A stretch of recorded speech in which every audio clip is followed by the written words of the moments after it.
Breaking TV.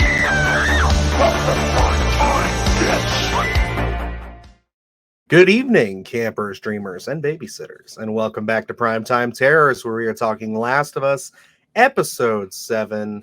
I didn't catch the title of this one again. I did not either. Doing my due diligence. It's on the thumbnail. But anyway, yes, we are here, Episode 7. We've known, at least people who, played the video games or at least understood from last week's preview, that this was getting into the DLC. Now, although I know that, I never played the DLC. So this is a bit more fresh to me. I know what happens. I know what the story was in there. But I just never got a chance to play it. As far as it goes, I was very interested to see a little bit more into Ellie's backstory. There is an element to this that I'm a little confused about. So I will definitely want people to clarify if they noticed it in the comments. I may have just missed it, but we'll get into that in a few minutes. But yes, Luke, how did you feel about episode 7?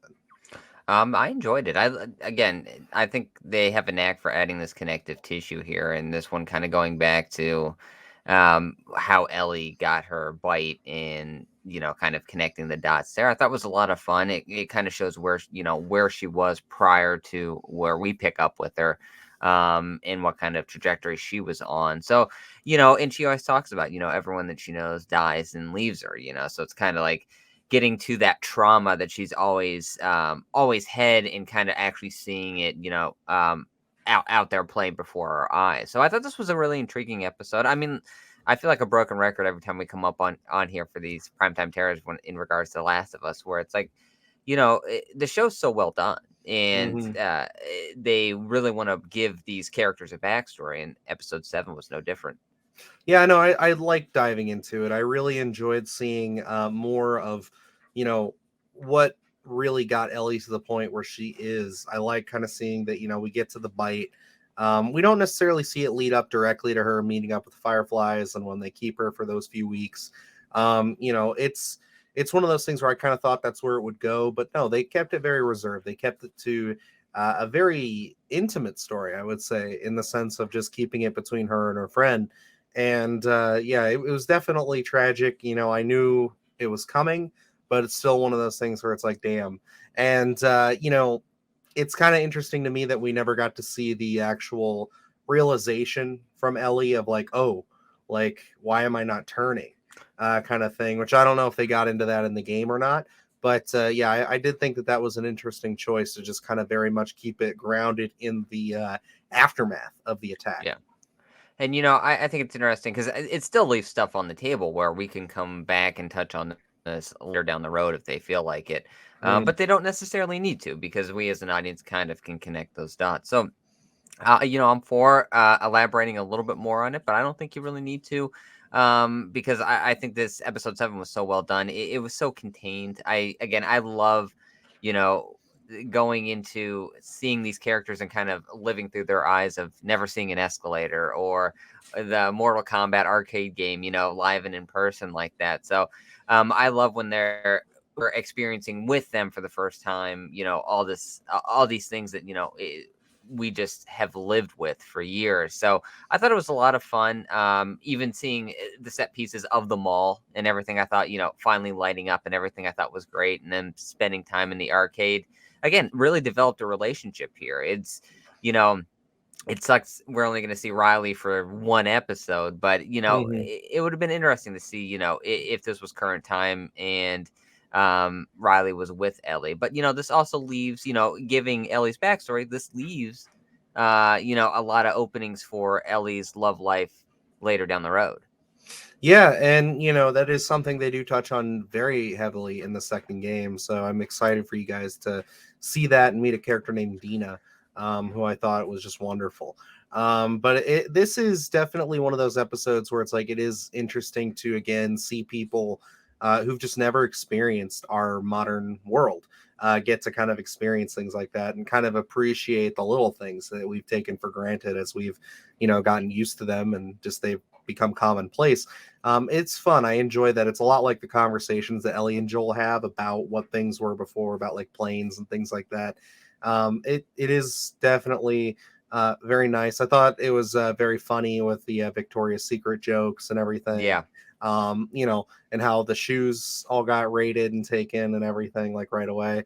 I would say the standout moment for me was that slow pull away once they got out of because I'm going to look for the horror in each episode.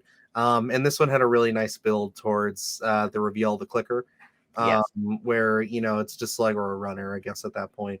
But where they pull away from them laughing and having fun playing Mortal Kombat 2 into just the quiet darkness of the mall into that other store. I really enjoyed that. I thought that was a really well done as far as building tension there. But yeah, again, this episode just went by so fast for me. Again, I think that if I had to put it somewhere, this is probably not that it was bad. Again, all these episodes have been great, so it's like, but kind of like picking between your children at this point. But again, I would probably say this is probably on the lower side of the episodes that we've gotten, in my opinion. And I think again, it just seems to be the short ones. The short ones are the ones that really get me, where it's just like, if it's not over an hour, I tend to just feel a little bit like, oh man, like, could we get a little bit more? Like, I don't know. I think it's just a little bit of a criticism I could give the show is maybe it really should have stuck with a consistent runtime.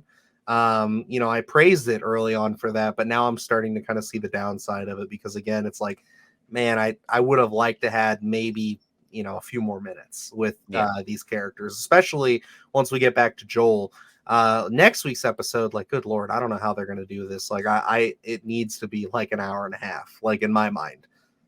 Yeah, I'm assuming that these probably last two are probably going to be a little bit longer than what we're used to, just because, I mean, they're wrapping up for the first season. One of the things that I really loved about this episode, I know you mentioned the unveiling of the runner, as you called him. Mm-hmm.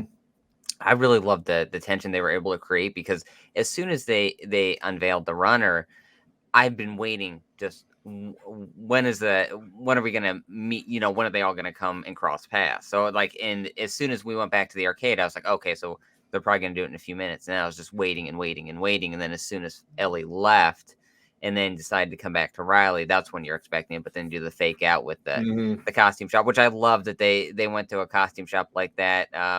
Really Spirit Halloween esque. I thought was a lot of fun.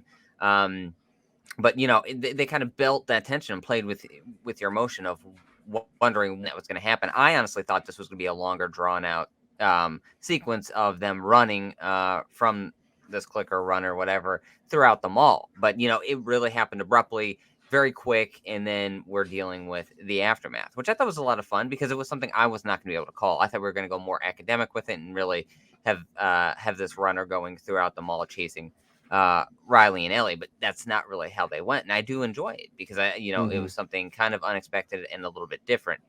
In this Agreed. episode, again, I guess I'm with you where it's on the lower end of things, but it's just probably because it's more of a standalone. You know what I mean? Where it's like we're getting into the backstory. We have the beginning and the ending where it's more current time, but everything else is more so like a flashback. So it's kind of just one of those standalone episodes. Not that it's bad; it just doesn't really mesh with the entire story as current time things. But I think it's great connective tissue. And again, this is some of the stuff that I love about this series is that they're really handling these characters well. And again, not playing the video game and being my first introduction to a lot of these characters and finally getting a lot of this backstory, I absolutely adore. Yeah, and honestly, the thing that I wanted to get onto that I was a little confused by is has nothing to do with the episode in of itself. The episode is great, but I know that Ashley Johnson, the person who's supposed to play who plays Ellie in the video games, who voices her, um, she was supposed to be in this episode. And when you look at IMDb, because I kind of like to look ahead and see who's who, because I know that Troy Baker and Ashley Johnson are supposed to show up. Troy Baker is definitely in the next episode because I saw him in the actual preview for it. But we didn't see her, so I'm a little confused. Maybe she's in the next one. Maybe IMDb just got it a little tossed up. But yeah, I was just a little perplexed because I What was was she just like, "Where's?" credited as? She's a girl named Anna, Oh, okay. and it's kind of been Substantial role confirmed then. that it's confirmed and inferred by a lot of people. I think confirmed, but it could just be by audiences. That it's supposed to be a flashback, and she is supposed to technically be Ellie's mother. Oh, so which we've never seen in the video games. So it's one of those things where it's like I know they know that she's playing a pregnant person. So it's one of those things where it's like, okay, we'll have to see where it lands. Could be the last episode, could be not. But yeah, I was just a little perplexed by that. But yeah, next week we get to see Troy Baker. He's playing a new character, and then you get introduced to David, Luke, and yeah, there's some interesting stuff about David. So we'll definitely I'm have a excited. lot to talk about next week, and I assume the last episode will be a major talking point. And then yeah, we're gonna do our wrap up. So we got about 3 more episodes left of this, 2 more episodes left of the show itself. So yeah, we'll definitely be here to discuss all our thoughts and feelings of the series as a whole. Again, it's tough to sit here and say, what can we critique? I mean, really, even our criticisms today are more preference things, I would say, because I Yeah. mean, I just think this has been a very bang up show. Really fantastic adaptation. Yeah, you can tell they handled it with care, even though I haven't played the video game, but very quality show. Absolutely. We might have to do a playthrough for you where it's like maybe we'll do a stream and I'll play it, or like you play it and we'll just talk about it. So that way you can experience it firsthand, because it's quite an adventure. I'm here Uh, for it. But alrighty, guys, it's going to wrap us up here for our discussion of episode 7 of The Last of Us. Let us know what you thought of episode 7. Did I miss Ashley Johnson? Please point it out if I did.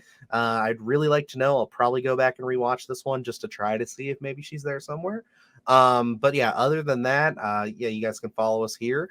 We're getting close to hitting 1,000 subscribers, so definitely keep that number moving.